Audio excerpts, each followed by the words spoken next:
There are a lot of different types of poverty, and they evidence themselves differently. But God has built this in such a way that people come looking for the one thing, and He meets the other things as well. The one thing that God has proven true of His work here is we have never had the last person receive less than the first person got. It may not be the same items, but they have never left with less. And that's solely Him. He has provided into us in such a way that we are able to do that. So when we receive funds, we utilize those to supplement the groceries that we get each month from our faithful contributors who will go shopping. So we have that type of blessing as well as the financial blessing. And the finances allow us to be a preferred agency with gleaners. Along with that, though, it allows us to look for the ways that we can feed into other parts of our clients' lives. And that's where some of our support materials are. Everybody wants dignity.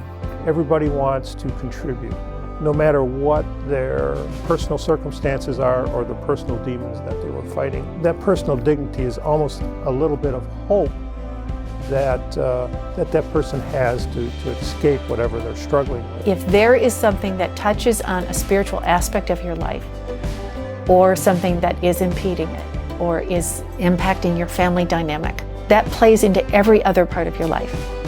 And it doesn't matter how much food we give you.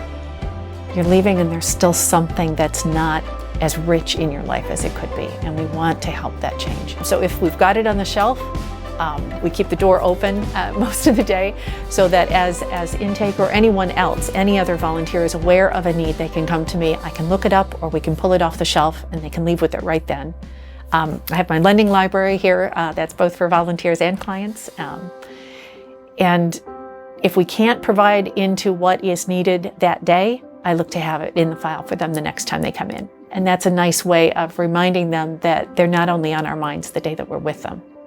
They are ours until God has moved them to not needing to be here or has moved them to the care of someone else. The fact that God has provided consistency and resources for us to be that consistency for someone else, to be that family or that point of contact, that voice saying, you matter, that reminder that you are loved, you are seen wherever you are, even if you don't think anyone else sees you.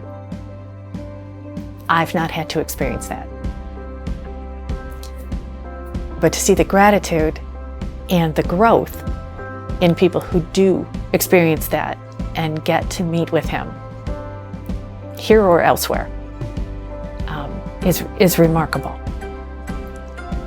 And if that's the only thing that we do, and even if we don't get to see it, I'll be here every time. Every time. If I would want this to do one thing, it would be to encourage people who have been faithful or who would become faithful in feeding into those ministries that feed into people, regardless of how, to not grow tired of the fact that it continues. It just means we're reaching more people. It ain't easy, but if we can make it a little bit better, as Christ made it better for us, then I think it serves the purpose. And that's what it's all about. Help. And know that it's from God. And God has requisitioned everybody that comes here, that serves, to serve the people. And like I said, they people, they have their ups, downs, ins and outs, but they're still people. And you love them on their good days and on their bad, because Christ loved us and still loves us on our good days and on our bad days. It is my Father's business.